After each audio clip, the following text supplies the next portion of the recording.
ਸਤਨਾਮ ਸ੍ਰੀ ਵਾਹਿਗੁਰੂ ਸਾਹਿਬ ਜੀ। ਲੱਖ ਲੱਖ ਪੀਰ ਮੁਰੀਦ ਮੇਲ ਮਿਲਾਵਹੀ। ਸੋਹਦੇ ਲੱਖ ਸ਼ਹੀਦ ਜਾਰਤ ਲਾਵਹੀ।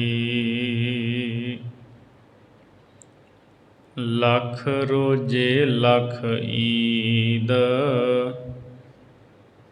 ਨਿਵਾਜ ਕਰਾਵਹੀ। ਕਰ ਕਰ ਗੁਫਤ ਸੁਨੀਦ ਮਨ ਪਰਚਾਵਹੀ। ਹੁਜਰੇ ਕੁਲਫ ਕੁਲੀਦ ਜੋਹਦ ਕਮਾਵਹੀ।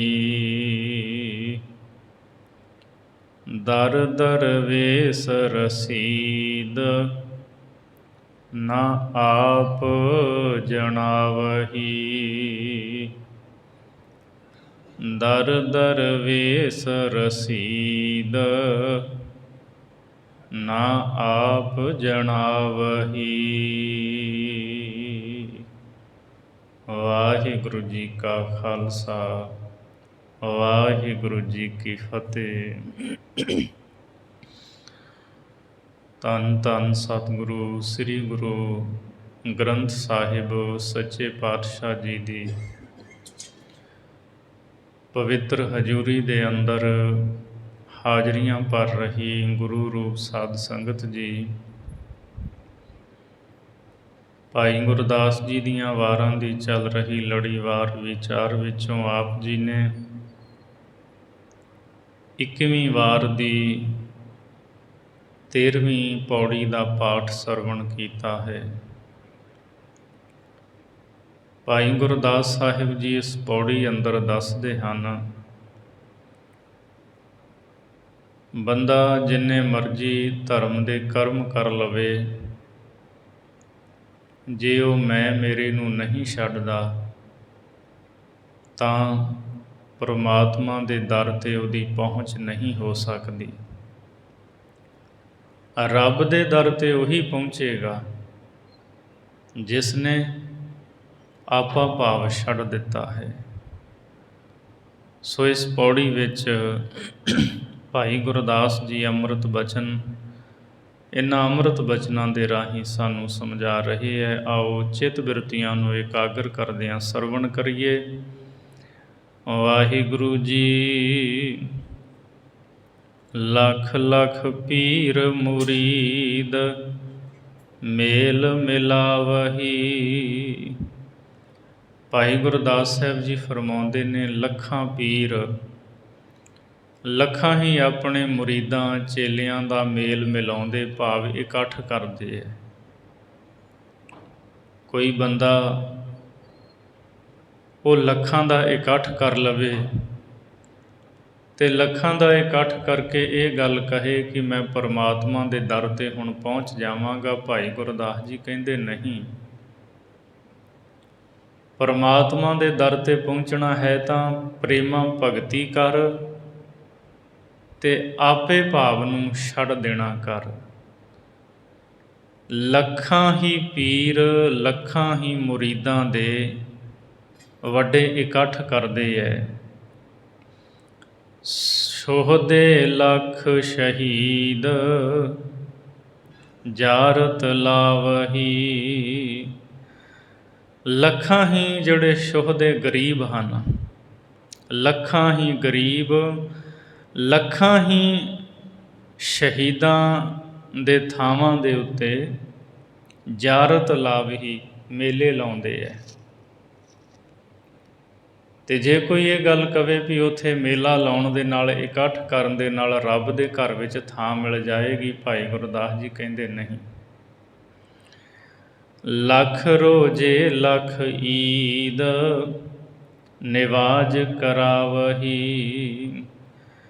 ਲੱਖਾਂ ਹੀ ਰੋਜੇ ਤੇ ਲੱਖਾਂ ਹੀ ਈਦ ਤੇ ਲੱਖਾਂ ਹੀ ਜਿਹੜੇ ਉਹ ਨਮਾਜ਼ਾਂ ਕਰਨ ਵਾਲੇ ਹੈ, ਨਮਾਜ਼ਾਂ ਕਰਾਉਂਦੇ ਹਨ। ਕਰ ਕਰ ਗੁਫਤ ਸੁਨੀਦ ਮਨ ਪਰਚਾਵਹੀ।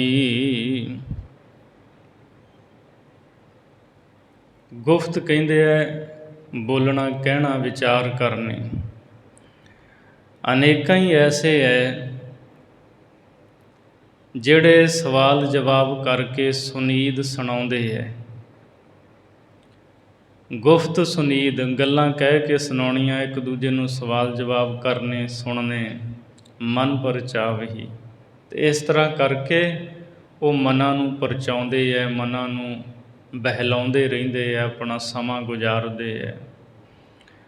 ਹੁਜਰੇ ਕੁਲਫ ਕੁਲੀਦ ਜੁਹਦ ਕਮਾਵਹੀ। ਹੁਜਰੇ ਦਾ ਮਤਲਬ ਹੁੰਦਾ ਮੰਦਰ, ਘਰ। ਕੁਲਫ, ਕੁਲਫ ਕਹਿੰਦੇ ਨੇ ਜਿੰਦਰੇ ਨੂੰ, ਅਤੇ ਕੁਲੀਦ ਕਹਿੰਦੇ ਨੇ ਕੁੰਜੀ ਨੂੰ। ਜੁਹਦ ਦਾ ਭਾਵ ਹੁੰਦਾ ਭਗਤੀ, ਭਾਵੇਂ ਕਿ ਜੁਹਦ ਦਾ ਅਰਥ ਤਿਆਗਣਾ ਵੀ ਹੈ, ਪਰਹੇਜ਼ ਕਰਨਾ ਵੀ ਹੈ। ਇੱਥੇ ਭਾਵ ਅਰਥ ਹੈ ਭਗਤੀ। ਹੁਜਰੇ ਕੁਲਫ ਕੁਲੀਦ, ਜਿਹੜਾ ਇਹ ਮਨ ਹੈ ਨਾ, ਮਨ ਰੂਪੀ ਮੰਦਰ ਦੇ ਜੰਦਰੇ ਦੀ ਕੁੰਜੀ ਰੂਪ ਭਗਤੀ ਕਰਾਉਂਦੇ ਹੈ। ਸੋ ਇਹ ਮਨ ਰੂਪੀ ਜੋ ਮੰਦਰ ਨੂੰ ਜਿੰਦਰਾ ਲੱਗਾ ਹੈ ਨਾ, ਇਹਨੂੰ ਖੋਲ੍ਹਣ ਦਾ ਯਤਨ ਕਰਦੇ ਹੈ। ਦਰ ਦਰਵੇਸ ਰਸੀਦ ਨਾ ਆਪ ਜਣਾਵਹੀ।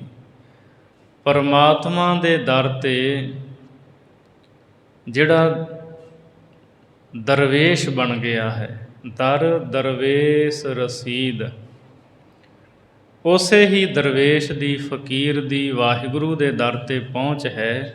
ਨਾ ਆਪ ਜਣਾਵਹੀ, ਜੋ ਆਪਾ ਨਹੀਂ ਜਣਾਉਂਦੇ ਹੈ, ਜਿਨ੍ਹਾਂ ਦੇ ਅੰਦਰੋਂ ਖੁਦ ਹੀ ਮਿਟ ਗਈ ਹੈ, ਮੈਂ ਮੇਰੀ ਦੂਰ ਹੋ ਗਈ ਹੈ, ਉਹ ਦਰਵੇਸ਼ ਪਰਮਾਤਮਾ ਦੇ ਦਰ 'ਤੇ ਪਹੁੰਚਦੇ ਹੈ।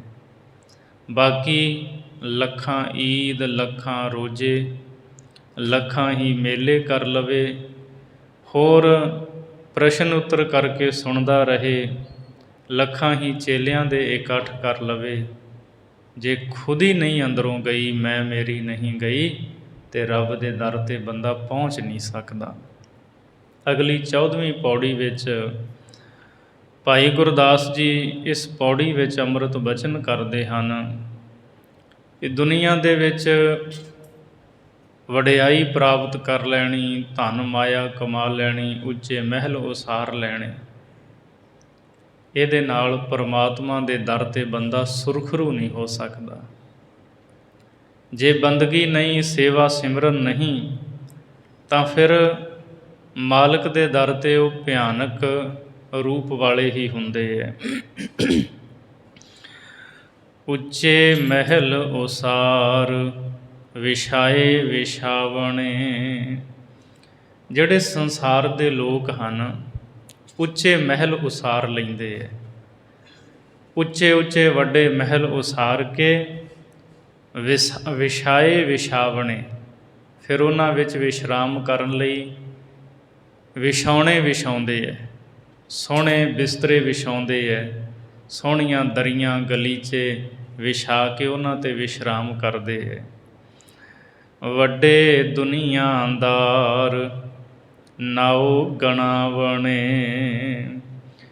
ਵੱਡੇ ਦੁਨੀਆਦਾਰ ਹੋ ਕਰਕੇ ਅਤੇ ਆਪਣਾ ਨਾਮ ਗਣਾਉਂਦੇ ਹੈ, ਭਾਵ ਦੱਸਦੇ ਹੈ ਵੀ ਅਸੀਂ ਵੱਡੇ ਬੰਦੇ ਹਾਂ। ਕੋਈ ਆਪਣੇ ਆਪ ਨੂੰ ਲੱਖਪਤੀ ਕਹਿੰਦਾ, ਕੋਈ ਕਰੋੜਪਤੀ ਕਹਿੰਦਾ ਹੈ। ਇਸ ਤਰ੍ਹਾਂ ਵੱਡੇ ਵੱਡੇ ਨਾਂ ਦੁਨੀਆ ਦੇ ਵਿੱਚ ਗਣਾਉਂਦੇ ਹੈ।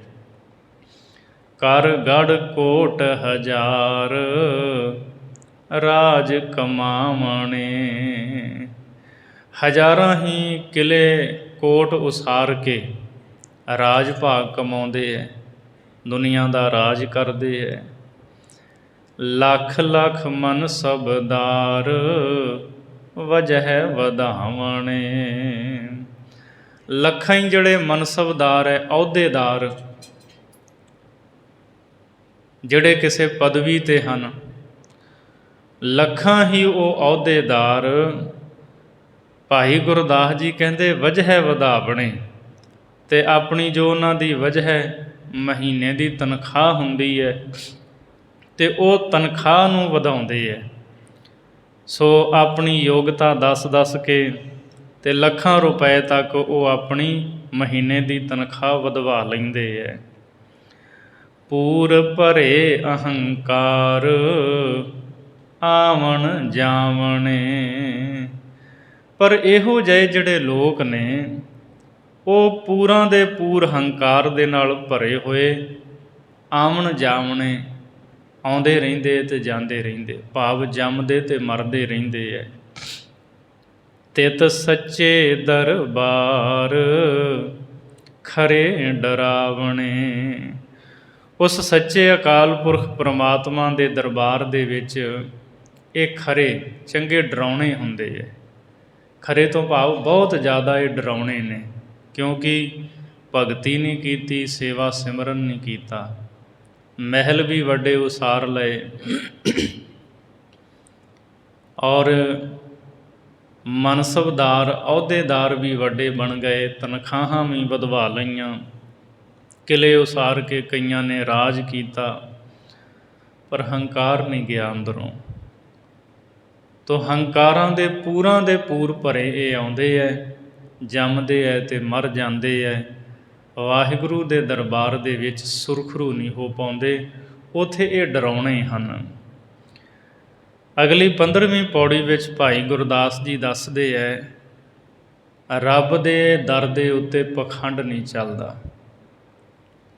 ਪਖੰਡੀਆਂ ਦੀ ਉੱਥੇ ਸੱਚੇ ਦਰਬਾਰ ਦੇ ਵਿੱਚ ਪਰਮੇਸ਼ਰ ਦੇ ਉੱਥੇ ਪਹੁੰਚ ਨਹੀਂ ਹੈ। ਤੀਰਥ ਲੱਖ ਕਰੋ, ਤੀਰਥ ਲੱਖ ਕਰੋੜ ਪੁਰਬੀ ਨਾਵਣਾ।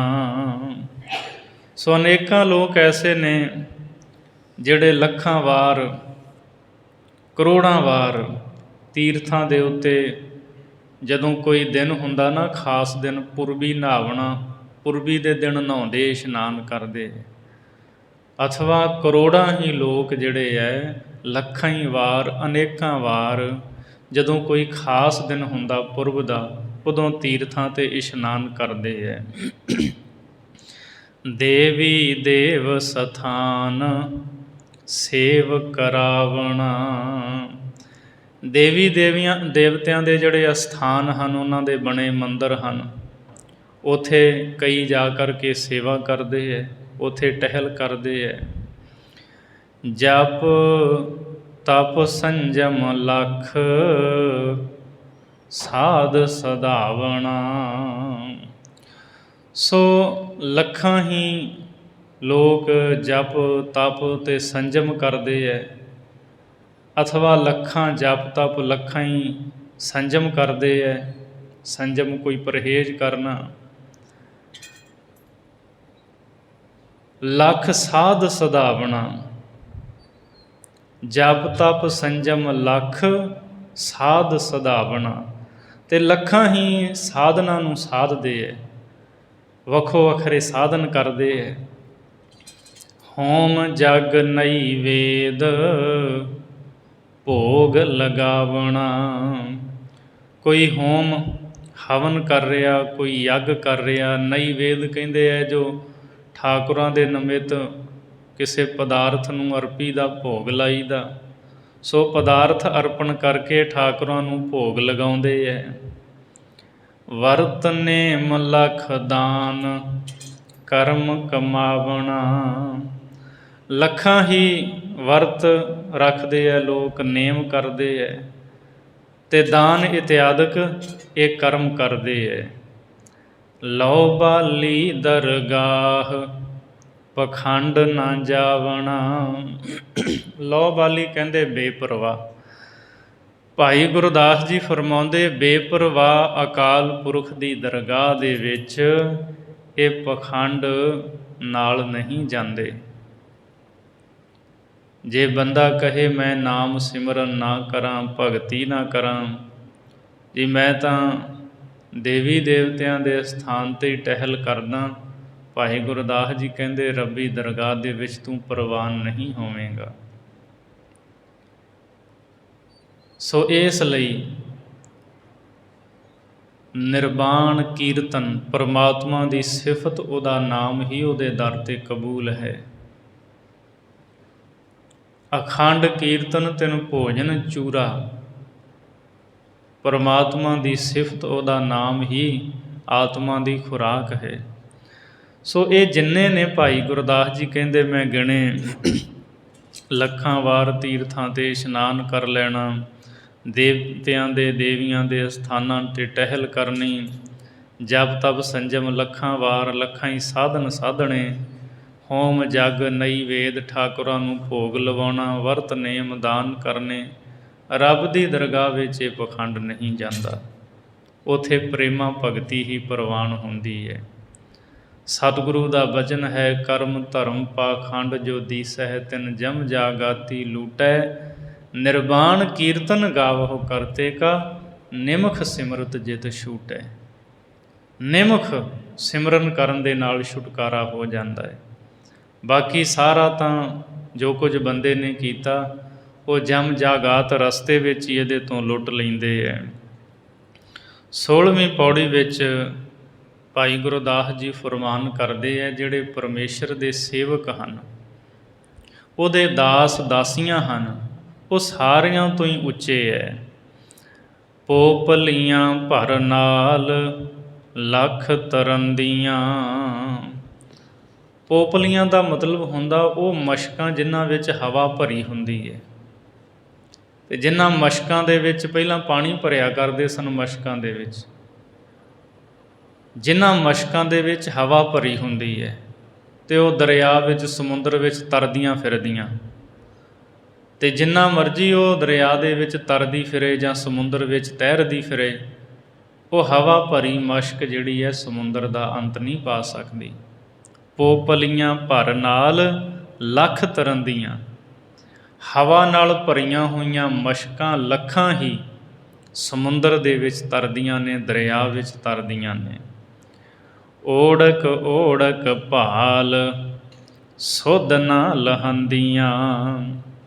ਸਮੁੰਦਰ ਦੇ ਅੰਤ ਨੂੰ, ਉਹਦਾ ਕਿੰਨਾ ਕੁ ਡੂੰਘਾ ਹੈ, ਕਿੰਨਾ ਗਹਿਰਾ ਹੈ, ਕਿੰਨਾ ਕੁ ਪਾਣੀ ਇਹਦੇ ਵਿੱਚ, ਸਮੁੰਦਰ ਦੇ ਅੰਤ ਨੂੰ ਯਤਨਾਂ ਦੇ ਨਾਲ ਉਹ ਭਾਲ ਭਾਲ ਕੇ ਥੱਕ ਜਾਂਦੀਆਂ ਨੇ, ਪਰ ਉਸ ਦੀ ਸੁੱਧ ਨਾ ਲਹੰਦੀਆਂ, ਉਹਦੀ ਸਾਰ ਨਹੀਂ ਲੈ ਸਕਦੀਆਂ ਵੀ ਇਹ ਕਿੰਨਾ ਗਹਿਰਾ ਹੈ ਅਤੇ ਕਿੰਨਾ ਕੁ ਵੱਡਾ ਹੈ। ਪੋਪਲੀਆਂ ਦਾ ਦੂਜਾ ਅਰਥ ਬੇੜੀਆਂ ਵੀ ਹੈ। ਜਿਵੇਂ ਦਰਿਆ ਵਿੱਚ ਬੇੜੀਆਂ ਚੱਲਦੀਆਂ, ਸਮੁੰਦਰ ਵਿੱਚ ਬੇੜੀਆਂ ਚੱਲਦੀਆਂ, ਸੋ ਦੋਨੋਂ ਹੀ ਇਹ ਭਾਵ ਅਰਥ ਹਨ। ਮਸ਼ਕਾਂ ਨਾਲ ਜਿਹੜੀਆਂ ਹਵਾ ਦੀਆਂ ਭਰੀਆਂ ਮਸ਼ਕਾਂ, ਅਤੇ ਦੂਜਾ ਭਾਵ ਹੈ ਬੇੜੀਆਂ, ਇਹ ਸਮੁੰਦਰ ਦਾ ਅੰਤ ਨਹੀਂ ਲੈ ਸਕਦੀਆਂ। ਅਨਲ ਮਨਲ ਕਰ ਖਿਆਲ ਉਮਗ ਉਡੰਦੀਆਂ। ਅਨਲ ਮਨਲ ਕਰ ਖਿਆਲ। ਅਨਲ ਇੱਕ ਪੰਛੀ ਦਾ ਨਾਂ ਹੈ, ਔਰ ਇਹਦੇ ਬਾਰੇ ਮੰਨਿਆ ਗਿਆ ਹੈ ਇਹ ਆਕਾਸ਼ ਵਿੱਚ ਉੱਡਦਾ ਰਹਿੰਦਾ ਹੈ, ਹੇਠਾਂ ਨਹੀਂ ਆਉਂਦਾ। ਜਦੋਂ ਇਹ ਆਂਡੇ ਦਿੰਦਾ ਹੈ, ਜ਼ਮੀਨ 'ਤੇ ਆਉਣ ਤੋਂ ਪਹਿਲਾਂ ਹੀ ਇਹਦੇ ਆਂਡੇ ਵਿੱਚੋਂ ਜਿਹੜੇ ਬੱਚੇ ਨੇ ਨਿਕਲ ਕੇ ਉਹ ਹਵਾ ਵਿੱਚ, ਆਕਾਸ਼ ਵਿੱਚ ਉਤਾਂਹ ਨੂੰ ਉੱਡ ਜਾਂਦੇ ਹੈ। ਅਨਲ ਮਨਲ, ਮਨਲ ਮਨ ਦੀ ਤੇਜ਼ੀ ਨਾਲ ਚੱਲਣ ਵਾਲਾ ਜੋ ਅਨਲ ਪੰਛੀ ਹੈ। ਕਰ ਖਿਆਲ, ਉਹ ਮਨ ਵਿੱਚ ਇਹ ਖਿਆਲ ਕਰਕੇ ਵੀ ਮੈਂ ਆਕਾਸ਼ ਵੇਖਾਂ ਕਿੱਡਾ ਕੁ ਹੈ, ਇਹਦਾ ਅੰਤ ਪਾ ਲਵਾਂ। ਮਨ ਦੀ ਤੇਜ਼ੀ ਦੇ ਨਾਲ, ਮਨ ਦੀ ਤੇਜ਼ੀ ਵਾਂਗ ਚੱਲਣ ਵਾਲਾ ਅਨਲ ਪੰਛੀ ਮਨ ਵਿੱਚ ਇਹ ਖਿਆਲ ਕਰਕੇ ਉਮਗ ਉਡੰਦੀਆਂ, ਉਹ ਉਮਗ ਕੇ ਉਤਸ਼ਾਹ ਦੇ ਸਹਿਤ, ਖੁਸ਼ੀ ਦੇ ਨਾਲ ਆਕਾਸ਼ ਵਿੱਚ ਉੱਡਦਾ ਹੈ। ਉਛਲ ਕਰਨ ਉਛਾਲ ਨਾ ਉੱਭ ਚੜ੍ਹੰਦੀਆਂ। ਅਤੇ ਉਹ ਜਿਹੜਾ ਅਨਲ ਪੰਛੀ ਹੈ, ਉਹਦਾ ਆਂਡਾ ਵੀ ਜਿਹੜਾ ਨਾ, ਉਹਦੇ 'ਚੋਂ ਜਦੋਂ ਬੱਚੇ ਨਿਕਲਦੇ ਹੈ ਅਤੇ ਉਹ ਛਾਲ ਮਾਰ ਕੇ ਉਤਾਂਹ ਨੂੰ ਜਾਂਦੇ ਹੈ, ਉਛਲ ਕਰਨ ਉਛਾਲ, ਉਹ ਉਛਲ ਕੇ ਛਾਲਾਂ ਮਾਰਦਾ ਹੈ, ਨਾ ਉੱਭ ਚੜ੍ਹਦੀਆਂ। ਪਰ ਜਿਹੜਾ ਉੱਭ ਆਕਾਸ਼ ਹੈ ਨਾ, ਉਹਦੇ ਪੂਰੇ ਉੱਤੇ ਤੱਕ ਉਹਦੇ ਬੱਚੇ ਅਨਲ ਪੰਛੀ ਦੇ ਨਹੀਂ ਚੜ੍ਹ ਸਕਦੇ। ਅਨਲ ਪੰਛੀ ਉਮਗ ਕੇ ਉਤਸ਼ਾਹ ਦੇ ਨਾਲ ਮਨ ਵਿੱਚ ਇਹ ਖਿਆਲ ਕਰਕੇ ਮੈਂ ਆਕਾਸ਼ ਦਾ ਅੰਤ ਪਾਵਾਂ, ਉਹ ਨਹੀਂ ਪਾ ਸਕਦਾ। ਉਹਦੇ ਜਿਹੜੇ ਬੱਚੇ ਨੇ ਉਹ ਵੀ ਉਮਗ ਕੇ ਉਛਲ ਕੇ ਜਿਹੜੇ ਨਾ ਉੱਚੀ ਛਾਲ ਮਾਰ ਕੇ ਉਹ ਤਾਂ ਨੂੰ ਜਾਂਦੇ ਹੈ, ਅਤੇ ਉਹ ਵੀ ਆਕਾਸ਼ ਵਿੱਚ ਚੜ੍ਹਦੇ ਉੱਡਦੇ ਹੈ, ਪਰ ਉਹਦਾ ਅੰਤ ਨਹੀਂ ਪਾ ਪਾਉਂਦੇ। ਲੱਖ ਅਗਾਸ ਪਤਾਲ ਕਰ ਮੋਹ ਛੰਦੀਆਂ, ਸੋ ਲੱਖਾਂ ਹੀ ਆਕਾਸ਼ ਅਤੇ ਲੱਖਾਂ ਹੀ ਪਤਾਲ ਪਰਮਾਤਮਾ ਦੀ ਮੁਥਾਜੀ ਕਰਦੇ ਹੈ। ਅਥਵਾ ਲੱਖਾਂ ਹੀ ਆਕਾਸ਼ ਅਤੇ ਲੱਖਾਂ ਹੀ ਪਤਾਲ ਦੇ ਵਾਸੀ ਜਿਹੜੇ ਨੇ, ਇੱਥੇ ਰਹਿਣ ਵਾਲੇ ਜਿਹੜੇ ਹੈ, ਉਹ ਅਕਾਲ ਪੁਰਖ ਦੀ ਮੁਥਾਜੀ ਕੱਢਦੇ ਹੈ, ਉਹਦੇ ਅੱਗੇ ਤਰਲੇ ਲੈਂਦੇ ਹੈ। ਦਰਗਹਿ ਇੱਕ ਰਵਾਲ ਬੰਦੇ ਬੰਦੀਆਂ, ਰਵਾਲ ਕਹਿੰਦੇ ਨੇ ਕਿਣਕੇ ਨੂੰ, ਬੰਦੇ ਬੰਦੀਆਂ ਦਾਸ ਦਾਸੀਆਂ। ਪਰਮਾਤਮਾ ਦੀ ਦਰਗਾਹ ਦੇ ਜਿਹੜੇ ਦਾਸ ਦਾਸੀਆਂ ਹਨ, ਉਹਨਾਂ ਦੇ ਅੱਗੇ ਇਹ ਸਾਰੇ ਇੱਕ ਕਿਣਕੇ ਮਾਤਰ ਹਨ, ਜਿਨ੍ਹਾਂ ਦਾ ਉੱਤੇ ਭਾਈ ਗੁਰਦਾਸ ਨੇ ਜ਼ਿਕਰ ਕੀਤਾ ਨਾ, ਲੱਖਾਂ ਹੀ ਬੇੜੀਆਂ, ਲੱਖਾਂ ਹਵਾ ਨਾਲ ਭਰੀਆਂ ਜਿਹੜੀਆਂ ਮਸ਼ਕਾਂ ਨੇ, ਸਮੁੰਦਰ ਦੇ ਵਿੱਚ ਤੈਰਦੀਆਂ, ਅੰਤ ਨਹੀਂ ਪਾ ਪਾਉਂਦੀਆਂ। ਇਹ ਸਮੁੰਦਰ, ਇਹ ਅਨਲ ਪੰਛੀ, ਵੱਡਾ ਆਕਾਸ਼ ਔਰ ਲੱਖਾਂ ਆਕਾਸ਼ ਅਤੇ ਪਤਾਲ ਦੇ ਜਿਹੜੇ ਵਾਸੀ ਹੈ, ਸੋ ਇਹ ਸਾਰੇ ਹੀ ਪਰਮਾਤਮਾ ਦੀ ਦਰਗਾਹ ਦੇ ਦਾਸ ਦਾਸੀਆਂ ਦੇ ਸਾਹਮਣੇ ਇੱਕ ਕਿਣਕੇ ਮਾਤਰ ਹਨ। ਮਤਲਬ ਜਿਹੜੇ ਰੱਬ ਦੇ ਦਾਸ ਦਾਸੀਆਂ ਹਨ, ਉਹ ਸਭ ਤੋਂ ਉੱਚੇ ਹਨ, ਉਹਨਾਂ ਦੀ ਬਰਾਬਰਤਾ ਕੋਈ ਵੀ ਨਹੀਂ ਕਰ ਸਕਦਾ। 17ਵੀਂ ਪੌੜੀ ਵਿੱਚ ਭਾਈ ਗੁਰਦਾਸ ਜੀ ਫਰਮਾ ਰਹੇ ਹੈ, ਤ੍ਰੈ ਗੁਣ ਮਾਇਆ ਖੇਲ ਕਰ ਦੇ ਖਾਲਿਆ। ਸੋ ਤਿੰਨਾਂ ਗੁਣਾਂ ਵਾਲੀ ਜਿਹੜੀ ਮਾਇਆ ਹੈ, ਰਜੋ ਗੁਣ, ਤਮੋ ਗੁਣ, ਸਤੋ ਗੁਣ, ਸੋ ਮਾਇਆ ਦੇ ਰਾਹੀਂ ਪਰਮਾਤਮਾ ਨੇ ਇਹਨਾਂ ਤਿੰਨਾਂ ਗੁਣਾਂ ਦਾ ਇੱਕ ਖੇਲ, ਇਹ ਜਿਹੜੀ ਦੁਨੀਆ ਨਾ ਖੇਡ ਰਚ ਕੇ ਵਿਖਾਈ ਹੈ। ਕੋਈ ਰਜੋ ਗੁਣੀ ਹੈ, ਕੋਈ ਤਮੋ ਗੁਣੀ ਹੈ, ਕੋਈ ਸਤੋ ਗੁਣੀ ਹੈ। ਤੋ ਵਾਹਿਗੁਰੂ ਨੇ ਮਾਇਆ ਦੇ ਤਿੰਨ ਗੁਣ ਜਿਹੜੇ ਨੇ ਨਾ, ਇਹ ਸੁਭਾਅ ਸਾਰਿਆਂ ਜੀਵਾਂ ਦੇ ਵੱਖੋ ਵੱਖਰੇ ਨੇ, ਸੋ ਇਹ ਖੇਡ ਕਰਕੇ ਪਰਮਾਤਮਾ ਦਿਖਾਉਂਦਾ ਹੈ।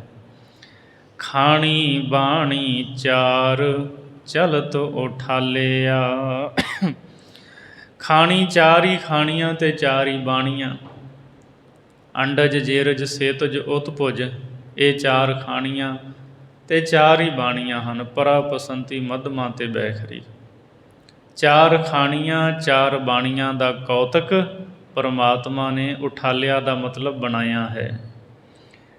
ਪੰਜ ਤੱਤ ਉਤਪਤ ਬੰਦ ਬਹਾਲਿਆ, ਪੰਜ ਤੱਤ ਪੈਦਾ ਕਰਕੇ ਆਪ ਤੇਜ ਬਾਏ ਪ੍ਰਿਥਵੀ ਆਕਾਸਾ, ਪੰਜਾਂ ਤੱਤਾਂ ਨੂੰ ਪੈਦਾ ਕਰਕੇ ਬੰਦ ਬਹਾਲਿਆ, ਪਰਮਾਤਮਾ ਨੇ ਉਹਨਾਂ ਨੂੰ ਬੰਨ੍ਹ ਕੇ ਬਿਠਾਇਆ ਹੈ। ਭਾਵ ਆਪਣੇ ਨਿਯਮ ਦੇ ਵਿੱਚ ਵਾਹਿਗੁਰੂ ਨੇ ਰੱਖਿਆ ਹੋਇਆ ਹੈ, ਨਿਯਮ ਬੰਦ ਕਰ ਦਿੱਤਾ ਹੈ। ਨਹੀਂ ਤਾਂ ਪਾਣੀ ਤਾਂ ਜ਼ਿਆਦਾ ਧਰਤੀ ਨੂੰ ਡੋਬ ਹੀ ਦਿੰਦਾ, ਦੁਨੀਆ ਤਬਾਹ ਹੋ ਜਾਂਦੀ। ਪੰਜੇ ਤੱਤ ਪੈਦਾ ਕਰਕੇ ਉਹਨੇ ਨਿਯਮਾਂ ਦੇ ਵਿੱਚ ਬੰਨ੍ਹਿਆ ਹੈ। ਛੇ ਰੁੱਤ ਬਾਰਹਿ ਮਾਹ ਸਿਰਜ ਸੰਭਾਲਿਆ, 6 ਰੁੱਤਾਂ ਅਤੇ 12 ਮਹੀਨੇ ਬਣਾ ਕੇ ਰਚ ਕੇ ਪਰਮਾਤਮਾ ਨੇ ਸੰਭਾਲ ਕੀਤੀ ਹੈ। ਭਾਵ ਇਹ ਜਿਹੜਾ ਸਮਾਂ ਹੈ, ਇਹ ਸਮੇਂ ਦੀ ਵੰਡ ਕੀਤੀ ਹੈ। ਇਹ ਸਾਰੀ ਸਮੇਂ ਦੀ ਵੰਡ ਕਰਕੇ ਸ੍ਰਿਸ਼ਟੀ ਨੂੰ ਵਾਹਿਗੁਰੂ ਚਲਾ ਰਿਹਾ ਹੈ। ਅਹਨਿਸ ਸੂਰਜ ਚੰਦ ਦੀਵੇ ਬਾਲਿਆ, ਦਿਨ ਅਤੇ ਰਾਤ ਦੇ ਵਾਸਤੇ ਪਰਮਾਤਮਾ ਨੇ ਸੂਰਜ ਚੰਦ ਦੀਵੇ ਬਾਲ ਦਿੱਤੇ ਹੈ। ਦਿਨ ਦਾ ਦੀਵਾ ਸੂਰਜ ਹੈ, ਰਾਤ ਦਾ ਦੀਵਾ ਚੰਦਰਮਾ ਹੈ। ਦਿਨ ਰਾਤੀ ਜਿਨ ਬਣਾਈਆਂ, ਸੋ ਦਿਨ ਰਾਤ ਬਣਾਏ ਹੈ। ਇੱਕ ਕਵਾਓ ਪਸਾਓ ਨਦਰ ਨਿਹਾਲਿਆ। ਇਹ ਜਿੰਨਾ ਸ੍ਰਿਸ਼ਟੀ ਦਾ ਪਸਾਰਾ ਹੈ, ਸਾਰਾ ਪਸਾਰਾ ਪਰਮਾਤਮਾ ਨੇ ਇੱਕ ਬੋਲ ਦੇ ਨਾਲ ਸਿਰਜ ਕੇ ਨਦਰ ਨਿਹਾਲਿਆ। ਇਸ ਪਸਾਰੇ ਨੂੰ ਆਪਣੀ ਨਜ਼ਰ ਦੇ ਨਾਲ ਉਹਨੇ ਤੱਕਿਆ ਹੈ। ਉਹ ਇਹਨੂੰ ਸਿਰਜ ਕੇ ਇਸ ਨੂੰ ਵੇਖ ਰਿਹਾ ਹੈ। 18ਵੀਂ ਪੌੜੀ ਵਿੱਚ ਵਾਹਿਗੁਰੂ ਬੇਅੰਤ ਹੈ ਅਤੇ ਉਹਦੀ ਸਾਜੀ ਇਹ ਕੁਦਰਤ ਦਾ ਜ਼ਿਕਰ ਕਰ ਰਹੇ ਨੇ ਭਾਈ ਗੁਰਦਾਸ ਜੀ।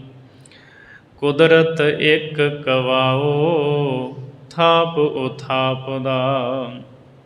ਇਹ ਜਿਹੜੀ ਸ੍ਰਿਸ਼ਟੀ ਹੈ ਨਾ, ਇਸ ਨੂੰ ਅਕਾਲ ਪੁਰਖ ਇੱਕ ਵਾਕ ਦੇ ਨਾਲ ਥਾਪ ਦਾ ਅਰਥ ਬਣਾਉਂਦਾ ਹੈ ਅਤੇ ਉਥਾਪ ਫਿਰ ਖਤਮ ਕਰ ਦਿੰਦਾ ਹੈ। ਪਤਾ ਨਹੀਂ ਕਿੰਨੀ ਕੁ ਵਾਰਾਂ ਉਹਨੇ ਇਸ ਸ੍ਰਿਸ਼ਟੀ ਨੂੰ ਪੈਦਾ ਕੀਤਾ ਅਤੇ ਕਿੰਨੀ ਕੁ ਵਾਰਾਂ ਇਸ ਨੂੰ ਨਾਸ਼ ਕੀਤਾ ਹੈ, ਇਹਦੇ ਬਾਰੇ ਕੋਈ ਨਹੀਂ ਜਾਣਦਾ। ਪਰ ਜਦੋਂ ਵੀ ਕਰਦਾ ਉਹ ਇੱਕ ਬੋਲ ਦੇ ਨਾਲ ਹੀ ਪੈਦਾ ਕਰ ਦਿੰਦਾ, ਇੱਕ ਬੋਲ ਦੇ ਨਾਲ ਹੀ ਉਹ ਨਾਸ਼ ਕਰ ਦਿੰਦਾ ਹੈ। ਤਿੱਦੂ ਲੱਖ ਦਰਿਆਓ ਨਾ ਓੜਕ ਜਾਪਦਾ। ਅਕਾਲ ਪੁਰਖ ਦੇ ਇੱਕ ਬੋਲ ਦੇ ਨਾਲ ਹੀ ਲੱਖਾਂ ਦਰਿਆ ਸਾਰਾ ਪਸਾਰਾ ਬਣਿਆ ਹੈ, ਨਾ ਓੜਕ ਜਾਪਦਾ। ਅਤੇ ਪਰਮਾਤਮਾ ਦਾ ਕੋਈ ਅੰਤ ਨਹੀਂ ਜਾਣਿਆ ਜਾਂਦਾ, ਅਥਵਾ ਉਹਦੀ ਇਹ ਜਿਹੜੀ ਕੁਦਰਤ ਹੈ, ਇਹ ਸ੍ਰਿਸ਼ਟੀ ਹੈ, ਇਹਦਾ ਅੰਤ ਕੋਈ ਨਹੀਂ ਪਾ ਸਕਦਾ। ਲੱਖ ਬ੍ਰਹਿਮੰਡ ਸਮਾਓ ਨਾ ਲਹਿਰ ਵਿਆਪਦਾ। ਅਕਾਲ ਪੁਰਖ ਦੇ ਇੱਕ ਇੱਕ ਰੋਮ ਦੇ ਵਿੱਚ ਲੱਖਾਂ ਕਰੋੜਾਂ ਬ੍ਰਹਿਮੰਡ ਸਮਾਏ ਹੋਏ ਹੈ, ਪਰ ਉਹਦੇ ਉੱਤੇ ਮਾਇਆ ਦਾ ਕੋਈ ਪ੍ਰਭਾਵ ਨਹੀਂ ਹੈ, ਨਾ ਲਹਿਰ ਵਿਆਪਦਾ। ਮਾਇਆ ਦੀ ਲਹਿਰ ਜਿਹੜੀ ਹੈ ਨਾ, ਉਹ ਪਰਮਾਤਮਾ ਨੂੰ ਨਹੀਂ ਵਿਆਪਦੀ, ਉਹ ਬਦਲਦਾ ਨਹੀਂ, ਸਦਾ ਇੱਕੋ ਜਿਹਾ ਰਹਿੰਦਾ ਹੈ। ਕਰ ਕਰ ਵੇਖੈ ਚਾਓ ਲੱਖ ਪ੍ਰਤਾਪ ਦਾ। ਇਸ ਸਾਰੀ ਰਚਨਾ ਨੂੰ ਪੈਦਾ ਕਰ ਕਰਕੇ ਪਰਮਾਤਮਾ ਬੜੇ ਚਾਅ ਦੇ ਨਾਲ, ਖੁਸ਼ੀ ਦੇ ਨਾਲ ਉਹ ਵੇਖਦਾ ਹੈ ਲੱਖ ਪ੍ਰਤਾਪ ਦਾ, ਅਤੇ ਲੱਖਾਂ ਨੂੰ ਹੀ ਉਹ ਪ੍ਰਤਾਪ ਵਾਲਾ ਬਣਾ ਦਿੰਦਾ ਹੈ। ਕਈਆਂ ਨੂੰ ਤੇਜ ਪ੍ਰਤਾਪ ਦਿੱਤਾ ਪਰਮਾਤਮਾ ਨੇ, ਪ੍ਰਭਾਵ ਦਿੱਤਾ ਹੈ, ਉਹ ਪ੍ਰਭਾਵਸ਼ਾਲੀ ਨੇ, ਤੇਜ ਪ੍ਰਤਾਪ ਵਾਲੇ ਨੇ, ਤਾਂ ਲੱਖਾਂ ਨੂੰ ਹੀ ਉਹ ਪ੍ਰਤਾਪ ਦੇਣ ਵਾਲਾ ਦਾਤਾ ਹੈ। ਕੌਣ ਕਰੈ ਅਰਥਾਓ ਵਰ ਨਾ ਸਰਾਪ ਦਾ। ਅਕਾਲ ਪੁਰਖ ਪਰਮਾਤਮਾ, ਉਹਦੇ ਅਰਥ ਭਾਵ ਨੂੰ ਕੌਣ ਦੱਸੇ ਵੀ ਇਹ ਜੋ ਕੁਝ ਪਰਮਾਤਮਾ ਨੇ ਸਾਜਿਆ, ਉਹਨੇ ਨਾ ਕਿਸੇ ਦੇ ਵਰ ਨਾਲ ਨਾ ਕਿਸੇ ਦੇ ਸਰਾਪ ਨਾਲ ਐਸਾ ਕੀਤਾ ਹੈ। ਉਹਦੀ ਮੌਜ ਹੈ, ਉਹਨੇ ਆਪਣੀ ਮੌਜ ਦੇ ਵਿੱਚ ਹੀ ਇਹ ਸਾਰਾ ਕੁਝ ਸਾਜਿਆ ਬਣਾਇਆ ਹੈ। ਅਥਵਾ ਕੌਣ ਕਰੇ ਅਰਥਾਓ, ਕੌਣ ਹੈ ਜਿਹੜਾ ਉਹਦੇ ਸਿਧਾਂਤ ਨੂੰ ਜਾਂ ਉਹਦੇ ਅੰਤ ਨੂੰ ਦੱਸ ਸਕਦਾ ਹੈ। ਵਰ ਨਾ ਸਰਾਪ ਦਾ। ਇਸੇ ਤਰ੍ਹਾਂ ਉਸ ਨੂੰ ਨਾ ਵਰ ਅਤੇ ਨਾ ਸਰਾਪ ਦਾ ਹੀ ਕੋਈ, ਨਾ ਉਹਨੂੰ ਵਰ ਲੱਗਦਾ ਨਾ ਸਰਾਪ ਲੱਗਦਾ। ਰੱਬ ਨੂੰ ਕੋਈ ਵਰ ਦੇਈ ਜਾਏ, ਕੋਈ ਸਰਾਪ ਦੇਈ ਜਾਵੇ, ਪਰਮਾਤਮਾ ਨੂੰ ਨਾ ਕਿਸੇ ਦਾ ਵਰ ਅਤੇ ਨਾ ਕਿਸੇ ਦਾ ਸਰਾਪ ਲੱਗਦਾ, ਨਾ ਉਹਨੂੰ ਕੋਈ ਪਛਤਾਵਾ ਹੈ। ਲਹੈ ਨਾ ਪਛੋਤਾਓ ਪੁੰਨ ਨਾ ਪਾਪ ਦਾ। ਨਾ ਹੀ ਪੁੰਨ ਦਾ ਅਤੇ ਨਾ ਹੀ ਪਾਪ ਦਾ ਉਸ ਨੂੰ ਪਛਚਾਤਾਪ ਹੈ। ਪਰਮਾਤਮਾ ਨੂੰ ਪਾਪ ਅਤੇ ਪੁੰਨ ਦਾ ਫਲ ਨਹੀਂ ਲੱਗਦਾ। ਸ੍ਰਿਸ਼ਟੀ ਨੂੰ ਉਸਨੇ ਰਚਿਆ, ਇਹਦਾ ਕੋਈ ਉਹਨੂੰ ਪੁੰਨ ਨਹੀਂ, ਅਤੇ ਜਦੋਂ ਸ੍ਰਿਸ਼ਟੀ ਸਾਰੀ ਨੂੰ ਲੈ ਕਰ ਲੈਂਦਾ, ਖਤਮ ਕਰ ਦਿੰਦਾ, ਇਹਦਾ ਉਸ ਨੂੰ ਕੋਈ ਪਾਪ ਨਹੀਂ ਲੱਗਦਾ। ਨਾ ਕਿਸੇ ਦਾ ਵਰ ਅਤੇ ਨਾ ਕਿਸੇ ਦਾ ਸਰਾਪ ਲੱਗਦਾ ਹੈ, ਉਹਨੂੰ ਕੋਈ ਪਛਤਾਵਾ ਨਹੀਂ ਹੈ। ਸ੍ਰਿਸ਼ਟੀ ਨੂੰ ਰਚਿਆ ਅਤੇ ਸ੍ਰਿਸ਼ਟੀ ਨੂੰ ਖਤਮ ਕਰ ਦਿੱਤਾ। ਰਚਣ ਕਰਕੇ ਉਸ ਨੂੰ ਬਹੁਤੀ ਖੁਸ਼ੀ ਨਹੀਂ ਅਤੇ ਇਸ ਨੂੰ ਖਤਮ ਕਰ ਦਿੱਤਾ, ਉਹਨੂੰ ਕੋਈ ਗਮ ਨਹੀਂ। ਸੋ ਪਰਮਾਤਮਾ ਜਿਹੜਾ ਨਾ, ਉਹ ਸ੍ਰਿਸ਼ਟੀ ਨੂੰ ਰਚਦਾ, ਉਦੋਂ ਹੀ ਨਾਲ ਸਾਰਾ ਕੁਝ ਪਾਪ ਪੁੰਨ ਪੈਦਾ ਹੁੰਦੇ ਹੈ। ਜਦੋਂ ਉਹਨੂੰ ਸਾਰੀ ਸ੍ਰਿਸ਼ਟੀ ਨੂੰ ਲੈ ਕਰ ਦਿੰਦਾ, ਖਤਮ ਕਰਦਾ, ਸਾਰਾ ਕੁਝ ਨਾਲੇ ਹੀ ਖਤਮ ਹੋ ਜਾਂਦਾ, ਉਹਨੂੰ ਪਾਪਾਂ ਪੁੰਨਾਂ ਦਾ ਫਲ ਨਹੀਂ ਲੱਗਦਾ ਹੈ। 19ਵੀਂ ਪੌੜੀ ਵਿੱਚ ਭਾਈ ਗੁਰਦਾਸ ਜੀ ਅੰਮ੍ਰਿਤ ਬਚਨ ਕਰਦੇ ਹੈ, ਪਰਮਾਤਮਾ ਬੇਅੰਤ ਹੈ, ਉਹਦੀ ਕੁਦਰਤ, ਇਹਦਾ ਵੀ ਕੋਈ ਅੰਤ ਨਹੀਂ। ਕੁਦਰਤ ਅਗਮ ਅਥਾਹੋ ਅੰਤ ਨਾ ਪਾਈਐ। ਅਕਾਲ ਪੁਰਖ ਪਰਮਾਤਮਾ ਦੀ ਸਾਜੀ ਕੁਦਰਤ, ਵਾਹਿਗੁਰੂ ਦੀ ਇਹ ਰਚਨਾ ਅਗਮ ਅਥਾਹੋ, ਇਹ ਅਗੰਮ ਹੈ ਤੇ ਅਥਾਹ ਹੈ, ਇਹਦਾ ਕੋਈ ਥਾਹ ਨਹੀਂ। ਅੰਤ ਨਾ ਪਾਈਐ, ਤੇ ਪ੍ਰਭੂ ਦਾ ਕੋਈ ਅੰਤ ਨਹੀਂ ਪਾਇਆ ਜਾਂਦਾ। ਕਾਦਰ ਬੇਪਰਵਾਹੋ ਕਿਨ ਪਰਚਾਈਐ। ਇਸ ਕੁਦਰਤ ਨੂੰ ਸਾਜਣ ਵਾਲਾ ਜਿਹੜਾ ਕਾਦਰ ਹੈ ਨਾ, ਉਹ ਬੇਪਰਵਾਹ ਹੈ। ਕਿਨ ਪਰਚਾਈਐ, ਤੇ ਉਸ ਨੂੰ ਕੌਣ ਪਰਚਾ ਸਕਦਾ ਹੈ? ਮਾਲਕ ਨੂੰ ਕੌਣ ਆਪਣੇ ਵੱਸ ਵਿੱਚ ਕਰ ਸਕਦਾ ਹੈ? ਕੋਈ ਨਹੀਂ ਵੱਸ ਵਿੱਚ ਕਰ ਸਕਦਾ। ਬੰਦਾ ਲੱਖਾਂ ਯਤਨ ਕਰ ਲਵੇ, ਰੱਬ ਨੂੰ ਵੱਸ ਵਿੱਚ ਨਹੀਂ ਕਰ ਸਕਦਾ। ਗੁਰੂ ਗ੍ਰੰਥ ਸਾਹਿਬ ਮਹਾਰਾਜ ਜੀ ਦੀ ਜਦੋਂ ਆਪਾਂ ਬਾਣੀ ਪੜ੍ਹਦੇ ਹਾਂ ਨਾ, ਮਹਾਰਾਜ ਨੇ ਦੱਸਿਆ ਕਿ ਲੱਖਾਂ ਬੰਦਾ ਜ਼ੋਰ ਲਾ ਲਵੇ, ਰੱਬ ਵੱਸ ਨਹੀਂ ਹੁੰਦਾ। ਸਿਰਫ ਇੱਕੋ ਹੀ ਤਰੀਕਾ ਹੈ, ਉਹਦਾ ਜ਼ਿਕਰ ਮਹਾਰਾਜ ਬਾਣੀ ਵਿੱਚ ਕਰਦੇ ਹੈ। ਨਾ ਤੂੰ ਆਵਹਿ ਵੱਸ ਬਹੁਤ ਘਿਣਾਵਣੇ। ਘਿਣਾਵਣੇ ਕਹਿੰਦੇ ਬਹੁਤੀਆਂ ਮਿੰਨਤਾਂ ਤਰਲੇ ਕਰਨੇ, ਵਿਖਾਵੇ ਦੇ ਮਿੰਨਤਾਂ ਤਰਲੇ ਕਰਨੇ। ਹੇ ਪ੍ਰਭੂ, ਕੋਈ ਵਿਖਾਵੇ ਦੇ ਮਿੰਨਤਾਂ ਤਰਲੇ ਕਰੀ ਜਾਵੇ, ਤੂੰ ਵੱਸ ਨਹੀਂ ਆ ਸਕਦਾ, ਤੂੰ ਉਹਦੇ ਵੱਸ ਨਹੀਂ ਆਉਂਦਾ। ਨਾ ਤੂੰ ਆਵਹਿ ਵੱਸ ਵੇਦ ਪੜ੍ਹਾਵਣੇ। ਕੋਈ ਵੇਦਾਂ ਨੂੰ ਪੜ੍ਹੇ ਪੜ੍ਹਾਵੇ ਤਾਂ ਵੀ ਤੂੰ ਉਹਦੇ ਵੱਸ ਵਿੱਚ ਨਹੀਂ ਆਉਂਦਾ। ਨਾ ਤੂੰ ਆਵਹਿ ਵੱਸ ਤੀਰਥ ਨਹਾਈਐ, ਨਾ ਤੂੰ ਆਵਹਿ ਵੱਸ ਧਰਤੀ ਧਾਈਐ। ਜੇ ਕੋਈ ਕਵੇ ਵੀ ਮੈਂ ਤੀਰਥਾਂ 'ਤੇ ਲੱਖਾਂ ਵਾਰਾਂ ਇਸ਼ਨਾਨ ਕਰਕੇ ਰੱਬ ਨੂੰ ਵੱਸ ਵਿੱਚ ਕਰ ਲਵਾਂਗਾ, ਸਾਹਿਬ ਕਹਿੰਦੇ ਨਹੀਂ। ਹੈ ਪ੍ਰਭੂ, ਕੋਈ ਲੱਖਾਂ ਵਾਰਾਂ ਤੀਰਥਾਂ 'ਤੇ ਇਸ਼ਨਾਨ ਕਰੇ ਤਾਂ ਵੀ ਤੂੰ ਉਹਦੇ ਵੱਸ ਨਹੀਂ ਆਉਂਦਾ। ਕੋਈ ਧਰਤੀ ਦਾ ਭਰਮਣ ਕਰੇ, ਥਾਂ ਥਾਂ 'ਤੇ ਧਰਤੀ ਦਾ ਰਟਨ ਕਰਦਾ ਰਹੇ, ਤੂੰ ਤਾਂ ਵੀ ਉਹਦੇ ਵੱਸ ਵਿੱਚ ਨਹੀਂ ਆਉਂਦਾ। ਨਾ ਤੂੰ ਆਵਹਿ ਵੱਸ ਤੀਰਥ ਨਹਾਈਐ, ਨਾ ਤੂੰ ਆਵਹਿ ਵੱਸ ਧਰਤੀ ਧਾਈਐ। ਸਭ ਕੋ ਤੇਰੇ ਵੱਸ ਅਗਮ ਅਗੋਚਰਾ। ਐ ਅਗਮ ਅਗੋਚਰ ਨਿਰੰਕਾਰ, ਸਾਰੇ ਤੇਰੇ ਵੱਸ ਹਨ, ਸਾਰੇ ਤੇਰੇ ਅਧੀਨ ਹਨ, ਪਰ ਤੂੰ ਕਿਸੇ ਦੇ ਅਧੀਨ ਨਹੀਂ ਹੈ। ਤੂੰ ਭਗਤਾਂ ਕੈ ਵੱਸ, ਭਗਤਾਂ ਤਾਣ ਤੇਰਾ। ਜਿਹੜੇ ਤੇਰੀ ਭਗਤੀ ਕਰਦੇ ਆ ਨਾ ਪ੍ਰੇਮ ਦੇ ਸਹਿਤ, ਤੂੰ ਉਹਨਾਂ ਦੇ ਵੱਸ ਹੈ, ਉਹਨਾਂ ਦੇ ਪਿਆਰ ਦੇ ਵਿੱਚ ਭਿੱਜਿਆ ਹੋਇਆ ਹੈ। ਭਗਤਾਂ ਤਾਣ ਤੇਰਾ, ਤੇ ਭਗਤਾਂ ਨੂੰ ਤੇਰਾ ਹੀ ਤਾਣ ਆਸਰਾ ਹੁੰਦਾ, ਬਲ ਹੁੰਦਾ ਹੈ। ਸੋ ਬਾਕੀ ਬੰਦਾ ਤਾਕਤ ਦੇ ਨਾਲ, ਜ਼ੋਰ ਦੇ ਨਾਲ, ਧਨ ਦੌਲਤ ਦੇ ਨਾਲ ਦੁਨੀਆ 'ਚ ਕੋਈ ਉੱਚਾ ਅਹੁਦਾ ਲੈ ਕੇ ਕਵੇ ਮੈਂ ਰੱਬ ਨੂੰ ਵੱਸ ਕਰ ਲਵਾਂ, ਤਾਂ ਸਤਿਗੁਰੂ ਕਹਿੰਦੇ ਨਹੀਂ, ਉਹ ਤਾਂ ਪ੍ਰੇਮ ਦਾ ਭੁੱਖਾ ਹੈ। ਪ੍ਰੇਮ ਕਰ, ਫਿਰ ਉਹ ਮਿਹਰਾਂ ਕਰੇਗਾ। ਕਾਦਰ ਬੇਪਰਵਾਹੋ ਕਿਨ ਪਰਚਾਈਐ। ਬੇਪਰਵਾਹ ਹੈ ਕਾਦਰ, ਉਹਨੂੰ ਕੌਣ ਪਰਚਾ ਸਕਦਾ? ਕੋਈ ਨਹੀਂ। ਕੇਵਡ ਹੈ ਦਰਗਾਹ ਆਖ ਸੁਣਾਈਐ। ਉਹਦੀ ਦਰਗਾਹ, ਉਹਦਾ ਦਰਬਾਰ, ਉਹਦੀ ਕਚਹਿਰੀ ਕਿੱਡੀ ਕੁ ਵੱਡੀ ਹੈ, ਕਿੱਡੀ ਕੁ ਕੋਈ ਆਖ ਕੇ ਸੁਣਾਵੇਗਾ? ਦੱਸ ਹੀ ਨਹੀਂ ਸਕਦਾ। ਕੋਏ ਨਾ ਦੱਸੈ ਰਾਹੋ ਕਿਤ ਬਿਦ ਜਾਈਐ।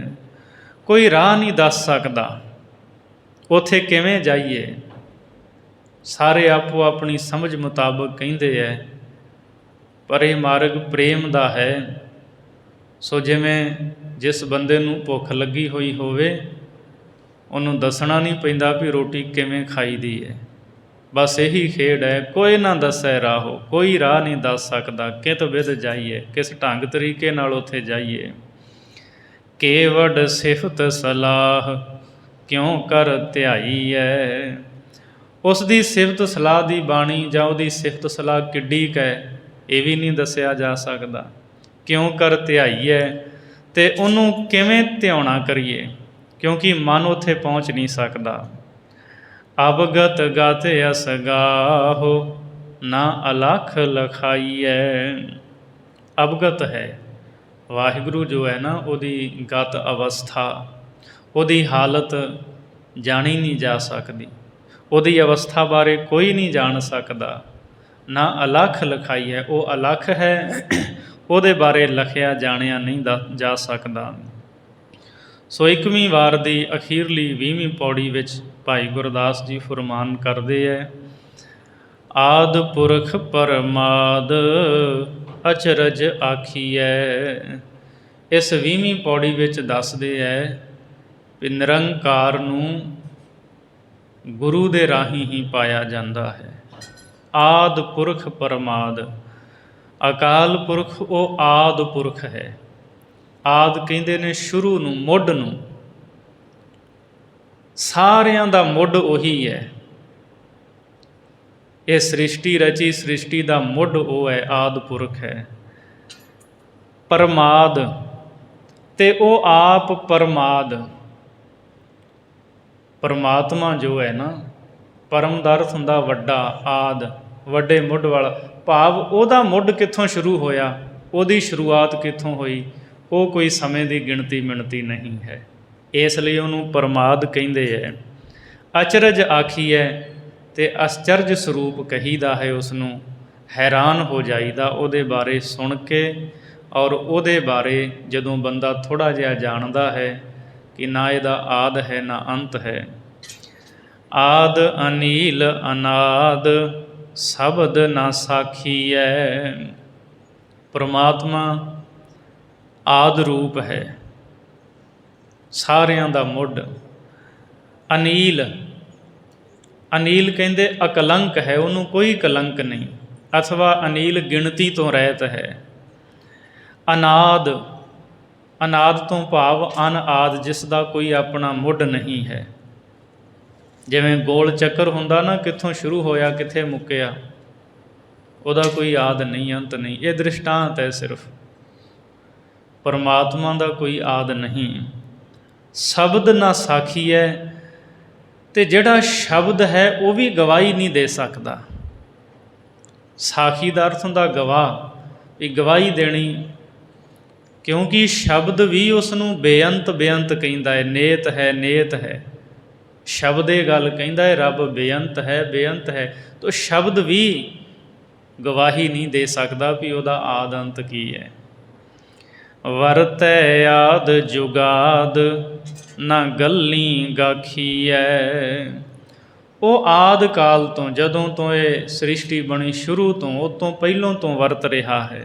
ਜੁਗਾਦ, ਜਦੋਂ ਤੋਂ ਯੁੱਗ ਬਣੇ ਹੈ, ਪਰਮਾਤਮਾ ਉਦੋਂ ਤੋਂ ਸਾਰਿਆਂ ਦੇ ਵਿੱਚ ਵਰਤ ਰਿਹਾ ਹੈ। ਨਾ ਗੱਲੀ ਗਾਖੀਐ, ਤੇ ਗੱਲਾਂ ਨਾਲ ਉਹ ਵਿਚਾਰਿਆ ਨਹੀਂ ਜਾਂਦਾ। ਭਗਤ ਵਸ਼ਲ ਅਸ਼ਲਾਦ ਸਹਿਜ ਸੁਭਾਖੀਐ। ਭਗਤ ਵਸ਼ਲ, ਭਗਤਾਂ ਦਾ ਵਸ਼ਲ ਪਿਆਰਾ ਹੈ, ਭਗਤੀ ਨੂੰ ਪਿਆਰ ਕਰਦਾ ਹੈ ਪਰਮਾਤਮਾ। ਅਸ਼ਲਾਦ, ਉਹ ਆਦਿ ਤੋਂ ਸ਼ੁਰੂ ਤੋਂ ਹੀ ਅਛਲ ਹੈ, ਸ਼ੁਰੂ ਤੋਂ ਉਸ ਨੂੰ ਕੋਈ ਛਲ ਨਹੀਂ ਸਕਦਾ, ਉਹਦੇ ਨਾਲ ਕੋਈ ਕਪਟ ਧੋਖਾ ਨਹੀਂ ਕਰ ਸਕਦਾ। ਸਹਿਜ ਸੁਭਾਖੀ ਹੈ, ਸਹਿਜ ਦਾ ਭਾਵ ਹੁੰਦਾ ਉਹਨੂੰ ਗਿਆਨ ਸਰੂਪ ਕਿਹਾ ਜਾਂਦਾ ਹੈ। ਉਨ ਮਨ ਅਨਹਦ ਨਾਦ ਲਿਵ ਅਬ ਲਾਖੀਐ। ਉਨਮਨ, ਇਹ ਉਨਮਨੀ ਇੱਕ ਅਵਸਥਾ ਹੁੰਦੀ ਹੈ ਜਿਸ ਨੂੰ ਤੁਰੀਆ ਅਵਸਥਾ ਕਹਿੰਦੇ ਹੈ, ਸਹਿਜ ਪਦ ਵੀ ਕਹਿ ਦਿੰਦੇ ਹੈ। ਉਹ ਅਵਸਥਾ, ਜਿਹੜਾ ਉਸ ਅਵਸਥਾ ਵਿੱਚ ਪਹੁੰਚਿਆ ਹੋਵੇ ਉਹੀ ਉਹਦੇ ਬਾਰੇ ਜਾਣਦਾ ਹੈ, ਦੂਜਾ ਨਹੀਂ ਜਾਣ ਸਕਦਾ। ਸੋ ਭਾਈ ਗੁਰਦਾਸ ਜੀ ਫਰਮਾਉਂਦੇ ਨੇ, ਉਨਮਨ ਅਨਹਦ ਨਾਦ ਲਿਵ ਅਬ ਲਾਖੀਐ। ਅਤੇ ਜਿਹੜੇ ਉਨਮਨੀ ਅਵਸਥਾ ਦੇ ਵਿੱਚ ਅਨਹਦ ਨਾਦ ਨੂੰ ਸਰਵਣ ਕਰਦੇ ਹੈ, ਉੱਥੇ ਲਿਵਲੀਨ ਹੋ ਜਾਂਦੇ ਹੈ। ਉਹ ਸਦਾ ਹੀ ਆਨੰਦ ਨੂੰ ਮਾਣਦੇ ਹੈ, ਉਹ ਸਦਾ ਹੀ ਆਨੰਦ ਪ੍ਰਾਪਤ ਕਰਦੇ ਹੈ। ਅਥਵਾ ਉਨਮਨ ਅਨਹਦ ਨਾਦ ਲਿਵ ਅਬ ਲਾਖੀਐ। ਜੋ ਤੁਰੀਆ ਅਵਸਥਾ ਹੈ ਉਹਦੇ ਵਿੱਚ ਅਨਹਦ ਸ਼ਬਦ ਦੀ ਲਿਵ ਲੱਗਦੀ ਹੈ, ਅਤੇ ਜਦੋਂ ਉੱਥੇ ਲਿਵ ਲੱਗ ਜਾਂਦੀ ਹੈ, ਅਬਲਾਖੀਏ ਦਾ ਅਰਥ ਆਨੰਦਿਤ ਹੋ ਜਾਂਦਾ ਹੈ ਪ੍ਰਾਣੀ। ਇਹ ਜੀਵ ਬਹੁਤ ਹੀ ਆਨੰਦ ਨੂੰ ਪ੍ਰਾਪਤ ਕਰਦਾ ਹੈ। ਵਿਸਮਾਦੈ ਵਿਸਮਾਦ ਪੂਰਨ ਪਾਖੀਐ। ਪਰਮਾਤਮਾ ਵਿਸਮਾਦ ਹੈਰਾਨ ਕੁਨ ਹੈ। ਹੈਰਾਨ ਕੁਨ ਅਵਸਥਾ ਵਿੱਚ ਪਹੁੰਚ ਕੇ ਪੂਰਨ ਪੱਖ ਵਾਲੇ ਪਰਮਾਤਮਾ ਦੇ ਨਾਲ ਮਿਲ ਸਕੀਦਾ ਹੈ। ਵਾਹਿਗੁਰੂ ਦੇ ਨਾਲ ਸੁਰਤ ਰਾਹੀਂ ਉੱਥੇ ਉਨਮਨੀ ਅਵਸਥਾ ਦੇ ਵਿੱਚ ਮੇਲ ਹੁੰਦਾ ਹੈ, ਜਿਹੜਾ ਪੂਰਨ ਪਾਖੀ ਹੈ, ਜਿਹੜਾ ਹਰ ਪੱਖ ਤੋਂ ਪੂਰਾ ਹੈ। ਕੋਈ ਨਿਰੰਕਾਰ ਦੇ ਵਿੱਚ ਊਣਤਾਈ ਨਹੀਂ, ਉਹ ਅਧੂਰਾ ਨਹੀਂ ਹੈ। ਪੂਰੈ ਗੁਰ ਪ੍ਰਸਾਦ ਕੇਵਲ ਕਾਖੀਐ। ਸੋ ਜਿਹੜਾ ਹੈਰਾਨ ਕੁਨ ਅਵਸਥਾ ਵਾਲਾ ਹੈ, ਹਰ ਪੱਖ ਤੋਂ ਪੂਰਾ ਹੈ, ਜਿਹੜਾ ਆਦਿ ਰੂਪ ਹੈ, ਗਿਆਨ ਸਰੂਪ ਹੈ, ਜੁਗਾਂ ਤੋਂ ਹੈ, ਸਾਰੀਆਂ ਥਾਵਾਂ 'ਤੇ ਵਰਤ ਰਿਹਾ ਹੈ, ਉਹਦੀ ਪ੍ਰਾਪਤੀ ਕਿਵੇਂ ਹੁੰਦੀ ਹੈ? ਪੂਰੈ ਗੁਰ ਪ੍ਰਸਾਦ। ਭਾਈ ਗੁਰਦਾਸ ਜੀ ਫਰਮਾਉਂਦੇ ਹੈ, ਕੇਵਲ ਇੱਕ ਪੂਰਨ ਗੁਰੂ ਦੇ ਰਾਹੀਂ ਹੀ, ਪੂਰੇ ਗੁਰੂ ਦੀ ਪ੍ਰਸਾਦ ਦਾ ਅਰਥ ਹੁੰਦਾ ਕਿਰਪਾ, ਪੂਰੇ ਗੁਰੂ ਦੀ ਕਿਰਪਾ ਨਾਲ ਉਹਦੀ ਪ੍ਰਾਪਤੀ ਹੁੰਦੀ ਹੈ। ਕੇਵਲ ਕਾਖੀ ਹੈ, ਇਸ ਲਈ ਕੇਵਲ ਉਹਦੀ ਨਿਰੰਕਾਰ ਦੀ ਸਾਨੂੰ ਇੱਛਾ ਕਰਨੀ ਚਾਹੀਦੀ ਹੈ, ਉਹਦਾ ਧਿਆਨ ਧਰਨਾ ਚਾਹੀਦਾ ਹੈ। ਕਾਖੀਏ ਦਾ ਅਰਥ ਮਿਲਣਾ ਵੀ ਹੁੰਦਾ ਅਤੇ ਕਾਂਖੀਏ ਦਾ ਅਰਥ ਇੱਛਾ ਵੀ ਹੁੰਦੀ ਹੈ। ਗੁਰੂ ਦੀ ਕਿਰਪਾ ਨਾਲ ਨਿਰੰਕਾਰ ਦੇ ਨਾਲ ਮਿਲੀਦਾ ਹੈ, ਅਥਵਾ ਗੁਰੂ ਦੀ ਜਦੋਂ ਕਿਰਪਾ ਹੋ ਜਾਏ ਫਿਰ ਇਹ ਜੀਵ ਜਿਹੜਾ ਨਾ ਉਹ ਕੇਵਲ ਇੱਕ ਦੀ ਹੀ ਇੱਛਾ ਕਰਦਾ ਹੈ, ਪਦਾਰਥਾਂ ਤੋਂ ਉੱਪਰ ਉੱਠ ਕੇ ਇੱਕ ਨਿਰੰਕਾਰ ਨੂੰ ਪ੍ਰਾਪਤ ਕਰਨ ਦਾ ਯਤਨ ਕਰਦਾ ਔਰ ਉਹਦਾ ਬਣ ਕੇ ਰਹਿੰਦਾ ਹੈ। ਸਤਿਗੁਰੂ ਮਿਹਰ ਕਰਨ। ਪਾਵਨ ਭਾਈ ਗੁਰਦਾਸ ਦੀ ਬਾਣੀ ਦੀ ਵਿਚਾਰ ਕਰਦਿਆਂ ਹੋਈਆਂ ਭੁੱਲਾਂ ਦੀ ਖਿਮਾ ਬਖਸ਼ਣੀ, ਅਗਾਂ ਵਾਸਤੇ ਸੁਮਤ ਬਖਸ਼ਣੀ ਜੀ। ਵਿਸਮਾਦੈ ਵਿਸਮਾਦ ਪੂਰਨ ਪਾਖੀਐ, ਪੂਰੈ ਗੁਰ ਪ੍ਰਸਾਦ ਕੇਵਲ ਕਾਖੀਐ। ਵਾਹਿਗੁਰੂ ਜੀ ਕਾ ਖਾਲਸਾ, ਵਾਹਿਗੁਰੂ ਜੀ ਕੀ ਫਤਿਹ।